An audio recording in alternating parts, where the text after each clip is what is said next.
오늘 유명무실한 교회 사대교회라는 제목으로 하나님 말씀 증거하도록 하겠습니다. 오늘 계시록의 7교회 중에 오늘은 5번째 교회로 사대교회가 나오고 있습니다. 대부분의 교회들에 대해서는 주님께서 칭찬을 어느 정도 하신 이후에 책망을 하셨는데, 오늘 이 사대교회만큼은 주님의 칭찬이 전혀 없습니다. 그리고 바로 책망을 하시는 모습을 우리가 보게 됩니다. 그것이 1절 말씀인데요, 한번 보시겠습니다. 사대교회 사자에게 편지하라. 하나님의 7영과 7뼈를 가지신 이가 이르시되, 내가 내 행위를 아노니 내가 살았다 하는 이름은 가졌으나 죽은 자로다. 사대교회를 주님이 책망하신 것이 무엇입니까? 죽은 교회다라는 말씀이었습니다. 죽은 것의 특징이 무엇입니까? 힘이 전혀 없는 것이지요. 죽은 것을 두려워하는 사람은 없습니다. 아무리 맹수라 할지라도 죽은 맹수를 두려워하지는 않는 것이죠. 요즘 축구 이 평가전을 최근에 이렇게 좀 하는 것 같았는데, 우리나라에서 축구 선수 중에 당연 이 상대 팀에게 위협이 되는 선수가 있다면 우리가 누구를 주로 생각합니까? 손흥민 선수를 많이 생각하지 않습니까? 그런데 저는 가끔 이런 생각을 해봅니다. 사단에게 나는 얼마나 위협적인 존재가 되고 있는가? 우리 산상교회가 사단에게 얼마나 위협을 주는 교회인가? 이 별은 검과 같이 하나님께 쓰임받는 도구인가? 아니면 썩은 막대기가 되어가지고 아무 힘도 발휘하지 못하는 그런 교회인가? 기도하지 않는 교회와 성도, 복음 전파와 전도에 관심이 없는 교회와 성도, 말씀으로 자라가는 것에 관심을 두지 않는 성도는 사단에게 위협이 될 수 없는 것이죠. 예전에 제가 신학교를 다닐 때에 강의 시간에 교수님께서 이 어린 시절 겪었던 일을 이야기를 해 주신 기억이 납니다. 예전에 그 교수님이 살았을 때에 이 무당이 구슬하는 경우들이 종종 있었다는 것입니다. 그런데 구슬하던 무당이 구경을 하고 있는데 갑자기 혹시 여기 예수쟁이 있냐고 하면서 주변을 살펴봤는데, 그 교수님을 바라면서 너 예수쟁이지, 너 때문에 굿이 안 된다 하면서 쫓아냈다는 것이죠. 그래서 그때 이 어린 시절 그 교수님께서 예수가 강하구나 생각했다는 이야기를 들려주신 적이 있었습니다. 우리가 강해서 사단이 우리를 두려워하는 것이 아니죠. 우리 안에 이 성령님이 계시기 때문에 사단이 우리를 두려워하는 것입니다. 그리고 성령으로 충만한 삶을 살수록 이 사단에게 위협적인 존재가 될 수 있다는 것입니다. 죽은 것의 또 하나의 특징이라면 생명력이 없다는 것입니다. 생명력이 없다는 말은 그 안에 생명의 역사가 일어나지 않는다라는 것입니다. 생명은 반드시 생명이 있다면 자라나게 되는 특징을 갖고 있습니다. 제 신앙은 자라지를 않는 것 같습니다 한다면 그런 것은 없습니다. 정말 믿음이 있다면, 참 믿음이라면 생명이 있기 때문에 자라게 되어 있는 것이죠. 우리 산상교회와 우리 성도님들 모두 이러한 살아있는 신앙, 살아있는 믿음을 가지고 생명의 역사를 일으키는 교회와 성도들 되시기를 주님의 이름으로 축복합니다. 사대교회는 주님으로부터 너희는 죽은 자로다 라는 말씀을 들었습니다. 이 말씀을 들었을 때 사대교회는 너무나도 큰 충격을 받을 수밖에 없었습니다. 왜냐하면 사대교회는 방금 읽은 본문 말씀처럼 살았다 하는 이름은 가졌었기 때문에 그렇습니다. 자타가 사대교회를 좋은 교회라고 생각을 했다라는 것입니다. 그러니까 얼마나 큰 충격을 받았겠습니까? 한번 상상을 해보십시오. 평소에 건강에 자신 있던 사람이 한번 그냥 정기검진이니까 검진을 받았는데 의사 선생님께서 대장암 말기입니다 라는 말을 듣게 된다면 얼마나 큰 충격을 받겠습니까? 우리는 상상도 하기 싫은 일이죠. 그런데 오늘 살펴보게 될 이 사대 교회가 그런 상황에 있었다는 것입니다. 살았다 하는 이름은 가졌으나, 살았다 하는 이름, 영어 성경에는 뭐라고 되어 있냐면은 reputation이라고 되어 있는데, 이 말의 뜻이 무엇입니까? 평판, 명성을 가졌다라는 것입니다.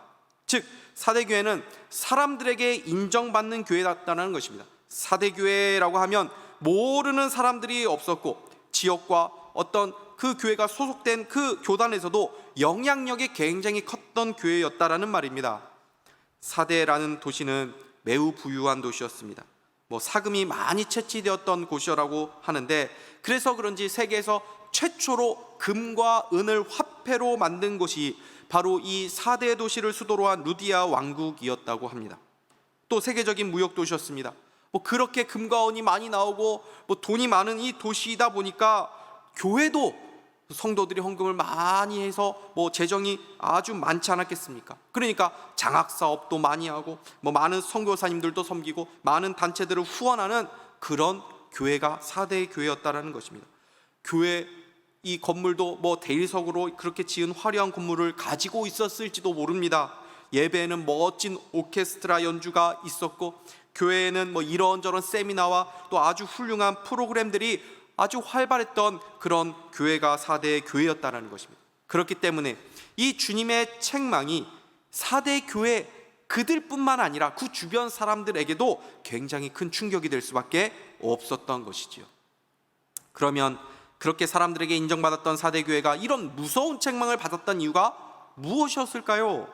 그것은 그들의 신앙의 행위들이 하나님께서 받아들여질 만한 온전한 것이 되지 못했기 때문에 그렇습니다. 오늘 본문 2절 하반절에는 이렇게 말씀합니다.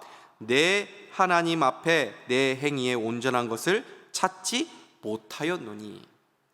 헌금도 많이 하고 겉으로 보면 멋진 예배도 드리고 구제와 선교와 봉사 같은 일도 왕성하게 했을지 모르지만 그 모든 신앙의 행위들이 하나님 앞에서 온전한 것이 되지 못했다, 받아들여질 만한 것이 되지 못했다라는 것입니다. 이게 무슨 말입니까? 그들의 모든 신앙의 행위들이 하나님 앞에서 받아질 수 있는 그 마음 중심이 다 없었다라는 것입니다. 멋진 예배는 드렸지만 그들 가운데 예배의 감격은 없었다라는 것입니다. 예배에는 참석해 있습니다. 그래서 예배 오긴 했지만 찬송을 부르고 기도도 하고 말씀도 듣고 하는데 그 마음에는 주님을 사랑하는 마음으로 드려지는 그 진심이 없었다는 것입니다. 입은 따라하는데 마음은 딴 곳에 있습니다. 기도를 하려고 눈은 감았지만 딴 생각뿐입니다. 말씀은 듣고 있지만 마음으로 듣는 것이 아니라 그냥 귀로 들리는 소리일 뿐입니다. 영과 진리의 예배가 없었다는 것입니다. 그리고서도 겉으로 멋있는 화려한 예배를 드렸기 때문에, 그리고 거기에서 주는 또 감동과 은혜가 있었기 때문에 예배가 끝나고 나서는 나도 예배 제법 잘 드렸다라고 생각했다라는 것입니다.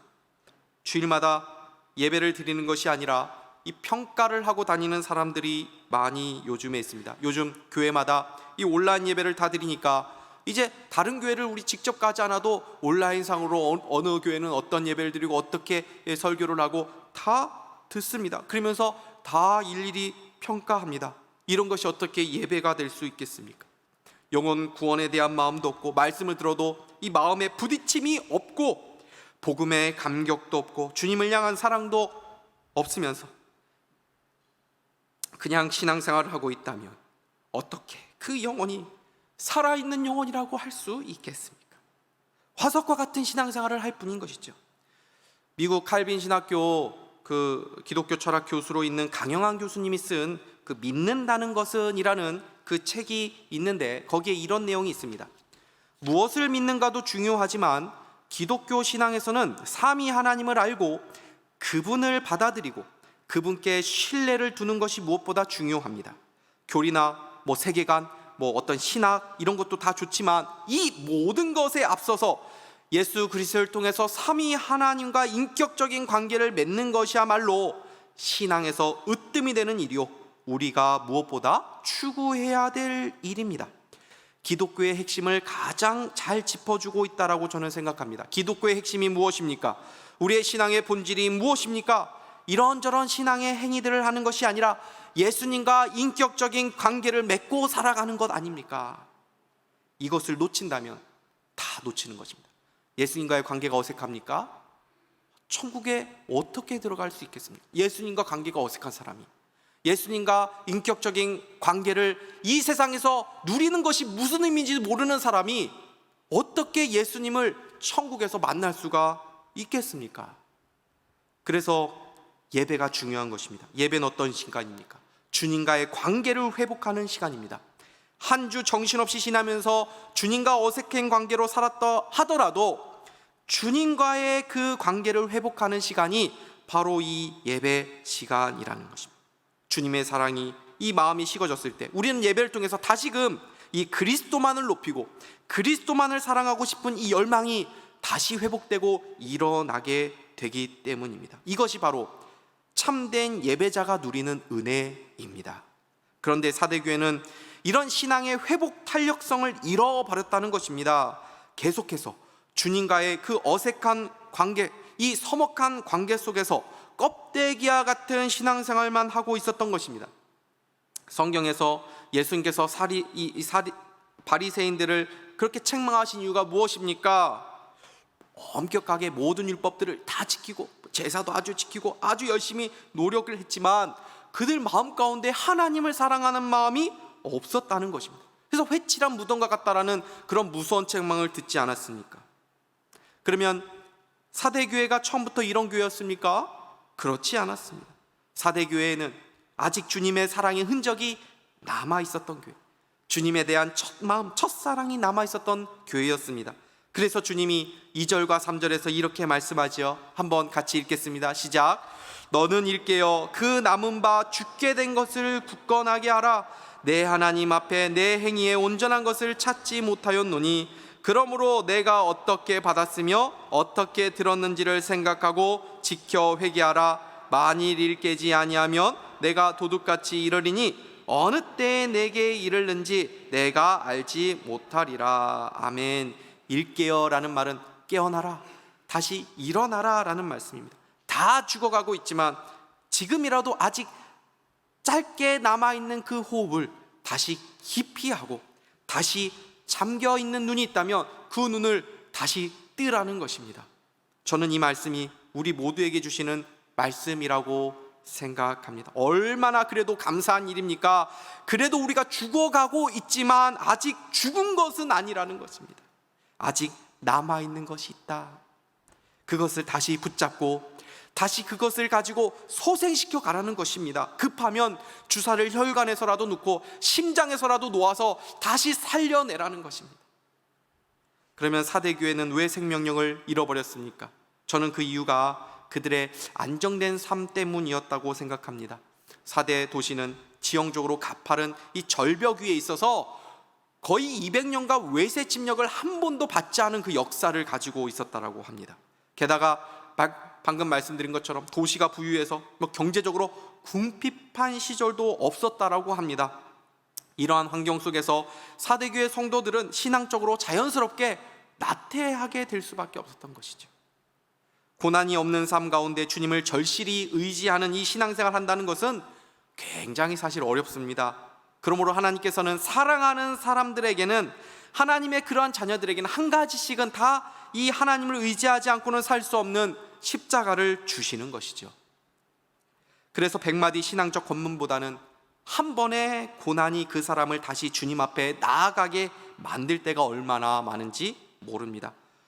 교회 오자마자 그냥 눈물이 주르륵 흘렸을 때가 언제였는지 한번 생각해 보십시오. 언제였습니까? 10중 8구 고난의 시절이었을 것입니다. 이미 다 아는 말씀이지만 고난이 오면 그 말씀이 우리 마음 가운데 절절하게 다가오고 찬양 가사를 불러도 그 가사 하나하나가 우리의 심령 가운데 얼마나 깊이 다가올 때가 있습니까? 그때가 언제입니까? 평안할 때입니까? 아니죠. 고난의 때입니다. 안 하던 기도 생활, 말씀 생활 다시 한번 시작해 보려고 다짐하게 되는 때가 언제입니까? 입에서 계속 주여 주여를 연발하면서 주님을 간절하게 의지했던 때가 언제였는지 생각해 보십시오. 다 고난의 때 아닙니까? 요한계시록의 다른 교회들이 이단이나 황제 숭배와 같은 이 강요를 통해서 사단의 공격을 받았다면 오늘 이 사대교회는 이러한 물질적인 풍요와 안정적인 삶을 통해서 그들이 알지도 못하던 사이에 죽어가고 있었다라는 것입니다. 이것이 어찌 보면은 우리가 살아가는 이 시대에 교회를 공격하는 사단의 공격이 아닐지도 모르겠습니다. 저는 요한계시록 이 교회를 묵상을 계속하면서 매번마다 하나님께서 주시는 그런 말씀들, 또 생각들, 음성들이 있었지만 이 사대교회 너무나도 하나님께서 주시는 말씀 앞에 제 마음이 얼마나 참 많이 아프고, 또 뭐 교회 얘기가 아닙니다. 제가 얼마나 하나님 앞에 죄송스럽든지. 역사적으로 교회는 극렬한 핍박 속에서 오히려 정신을 차리고 신앙의 불이 들불처럼 번져나가지 않았습니까? 그러나 콘스탄티누스 이 황제가 기독교를 이제는 합법적으로 해도 된다, 공인을 하고 국가적으로 많은 이제 혜택도 주고 이제는 자유롭게 신앙생활을 해도 된다라고 교회에게 많은 것들을 허락을 해주면서 그때부터 교회가 타락해 갔던 것을 우리는 보게 되지 않습니까?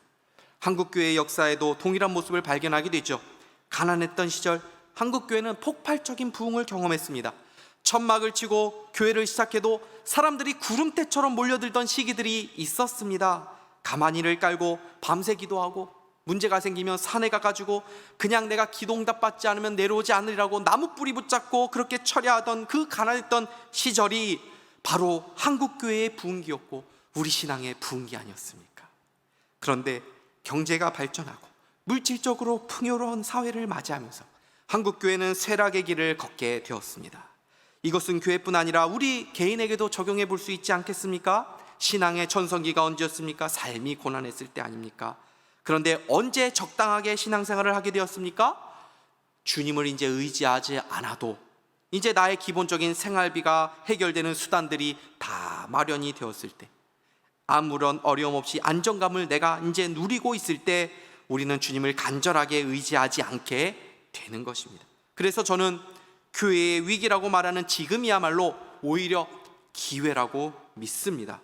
예전에는 신학교 경쟁률이 굉장히 치열했습니다. 뭐 3대1, 4대1, 뭐 재수도 하고 막 삼수도 하고 신학대학원 진학하려면 뭐 서울대, 연대, 고대 나와도 뭐 교단 신학교를 나와야지 그 교단의 목사가 되기 때문에 다 그렇게 경쟁률이 얼마나 치열했는지 모릅니다. 근데 지금은 1대1도 안 된다고 합니다. 미달이라고 합니다. 이제는 정말 사명감 아니면 목회를 할 생각을 하지 못하는 그런 시대가 되었습니다. 요즘 물가가 많이 오른다고 합니다. 앞으로 하반기 때는 뭐 더 어려울 수도 있다라고 합니다. 경제가 전망이 밝지가 않습니다. 한국교회 전망도 밝지 않습니다. 그러나 걱정하지 마십시오. 낙심하지도 마십시오. 오히려 고난이 올 때 주님을 다시 붙잡는다면 성도들에게는 그 고난이 바로 놀라운 축복이 될 줄 믿습니다. 시편 57편 1절과 2절 말씀을 한번 보시겠습니다. 우리 한번 같이 읽겠습니다. 시작. 하나님이여 내게 은혜를 베푸소서, 내게 은혜를 베푸소서. 내 영혼이 주께로 피하되 주의 날개 그늘 아래서 이 재앙에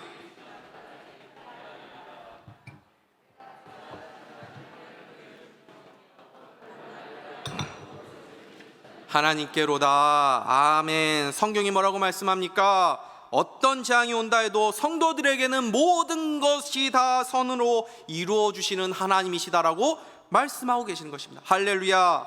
언제나 성도들에게 고난의 시기가 영적인 기회였다는 것을 기억할 수 있기를 바랍니다.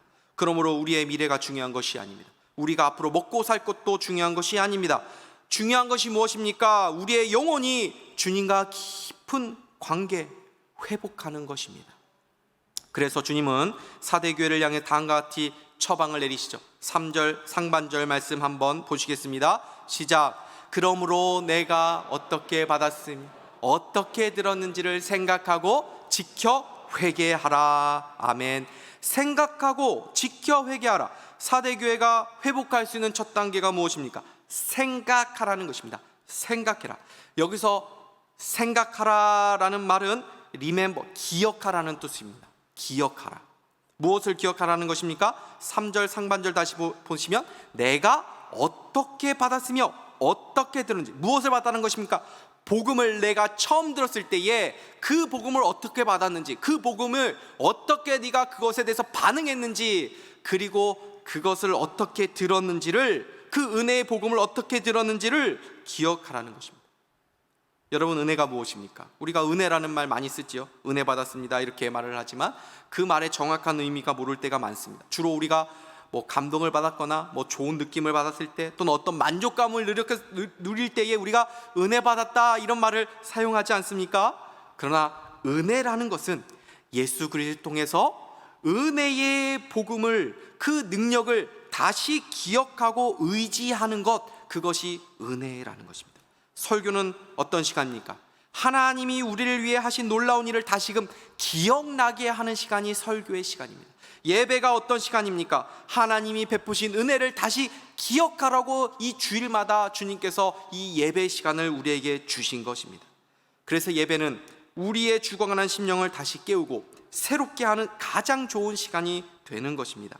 우리의 신앙을 다시 회복하고 싶으십니까? 무엇부터 시작해야 됩니까? 다른 것 생각하지 마시고 이 예배부터 힘쓰시기를 바랍니다. 그래서 신앙생활에서 하나님의 은혜를 기억할 수 있는 삶의 흔적들이 있는 것이 얼마나 귀한 일인지 모릅니다. 나의 신앙을 돌아보게 만들고 다시 초심을 붙잡을 수 있게 하는 그 기념비적인 이 사건들이 개인마다 한 번쯤은 늘 있어야 합니다. 야곱이 하나님을 만났던 그 베델에서 삶의 위기가 있을 때 그때를 기억하고 다시 그 베델 가운데 나아가서 자신이 섬겼던 우상들을 다 제거하며 신앙이 회복되는 역사들이 있지 않았습니까? 여러분이 주님을 뜨겁게 만났던 그 첫사랑을 귀하게 여길 수 있기를 바랍니다. 나 처음 믿은 그 시간 귀하고 귀하다. 처음 믿는 그 시간을 날마다 붙잡으라는 것입니다. 그리고 신앙생활을 계속해 나가는 동안에 첫사랑 못지 않은 획기적인 은혜를 한 번씩 경험은 해야 되는 것입니다. 태풍이 한 번씩 불면 바다를 이렇게 뒤집는 그런 일이 있죠. 그것을 통해서 다시 한번 이 바다의 생명력이 회복이 된다고 하지 않습니까? 우리의 신앙도 이렇게 한 번씩 획기적인 은혜를 받으면서 우리의 신앙이 다시 새로워지는 순간들이 있어야 된다는 것입니다. 이러한 은혜를 사모할 수 있기를 바랍니다. 그런데 이런 사대 교회 안에서 신실하게 주님을 섬겼던 소수의 사람들이 있었다라고 말씀합니다. 4절 말씀 한번 읽겠습니다. 시작. 그러나 사대에 그 옷을 더럽히지 아니한 자 몇 명이 내게 있어 흰 옷을 입고 나와 함께 다시니 그들은 합당한 자인 영고라. 아멘. 여기서 그들이 입은 더럽히지 않은 옷은 이 그리스도로 덧입은 그 칭의의 옷을 의미합니다. 그들은 주님을 사랑하는 마음으로 자신의 신앙을 더럽히지 않기 위해 세상과 타협하지 않고 신앙을 지켜갔던 인물입니다. 시대마다 신앙의 순수성을 가지고 계승해 나가는 사람들은 늘 다수가 아니라 소수였습니다. 하나님은 그러한 소수를 통해서 하나님의 뜻과 계획과 또 하나님의 역사를 늘 진행해 나가셨습니다. 신앙은 내가 어느 공동체에 속해 있느냐, 어느 시대와 어떤 환경을 만났느냐도 중요할 수 있겠지만 더 중요한 것은 내가 어떤 환경과 어떤 시대에 있다 하더라도 하나님 앞에 어떠한 존재로 살아가는가 하는 것입니다. 그러나 소수가 걷는 길은 쉬운 길이 아닙니다. 여기에는 어떤 불안감이 늘 있기 마련입니다.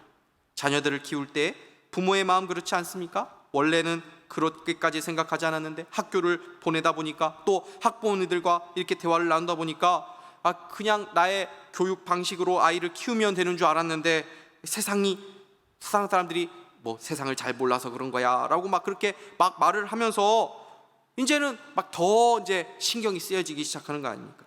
그러니까 나중에는 점점 이 공부가 우선이 되고 사업이 우선이 되고 그러다가 신앙이 뒷전으로 밀려나게 되는 것이죠. 소수가 걷는 믿음의 길을 걸을 때 가장 큰 어려움은 바로 이 세상의 방식을 따르지 않을 때 오는 그 불안함이라는 것입니다. 그러나 믿음으로 좁은 길을 걷는 자들에게 주님이 뭐라고 말씀하십니까? 주님과 더불어 흰 옷을 입고 다니게 될 것이다.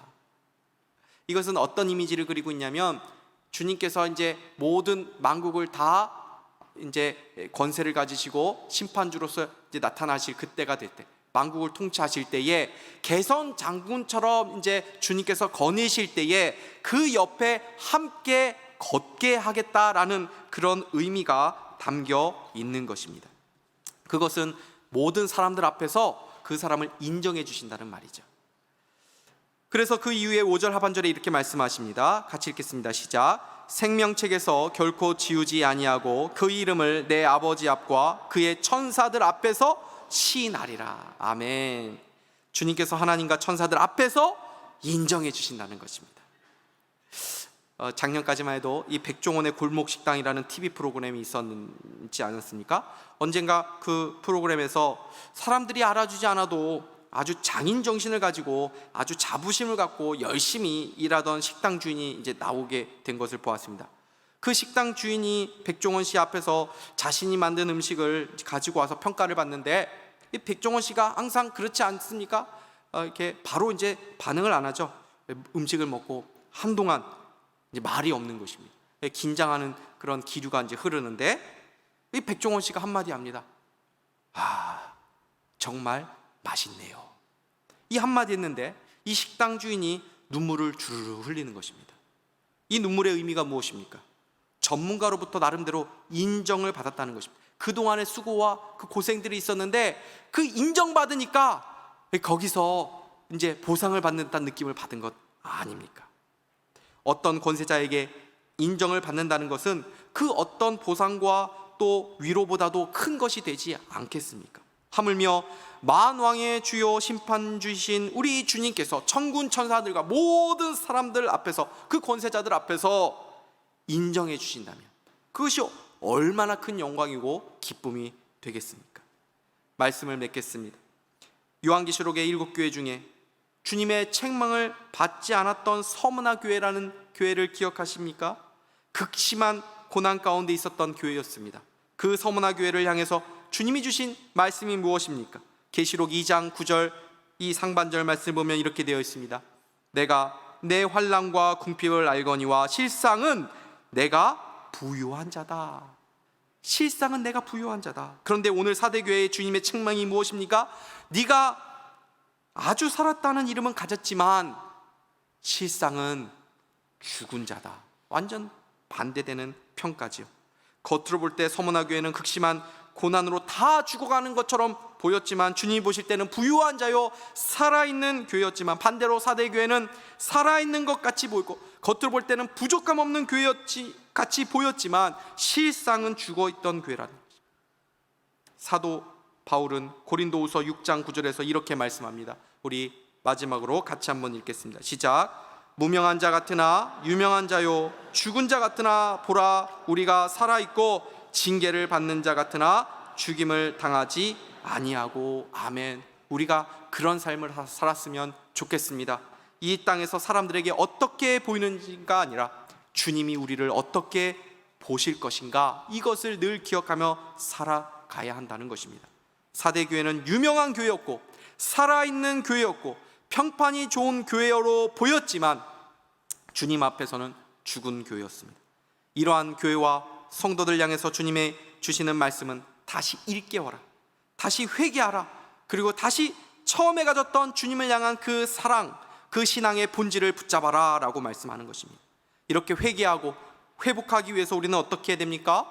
오늘 이 사대교회에 나타나 말씀하시는 이 예수님께로 나아가야 하는 것입니다. 우리 주님은 우리를 일깨우시고 또 우리를 소생시킬 수 있는 유일한 소망이시기 때문입니다. 우리 교회는 참 좋은 교회입니다. 새 가족들이 늘 이렇게 와서 얘기를 나누다 보면 어떻게 오셨습니까? 늘 질문합니다. 그러면 산상교회 많은 분들이 추천을 해주셔서 오시게 되었다라고 말씀을 하는 사람들이 많습니다. 그만큼 교회의 평판이 좋다라는 것입니다. 평판이 좋다라는 것은 교회의 큰 자산입니다.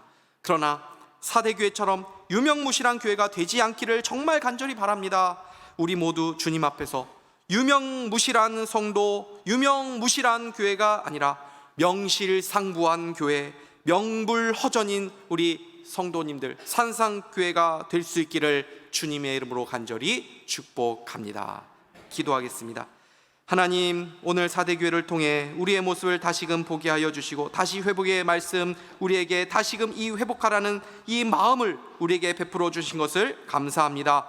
많은 뼈에도 생기를 불어넣으셔서 군대가 되게 하신 하나님, 우리가 우리를 향한 주님의 사랑과 주님의 능력을 믿사오니 우리를 다시 일으켜 주시옵소서. 주님이 더 사랑할 수 없을 만큼 우리를 사랑하시는 것처럼 우리도 주님을 사랑할 수 있는 마음으로 나아갈 수 있도록 은혜 베풀어 주시옵소서. 예수 그리스도의 이름으로 기도하옵나이다. 아멘.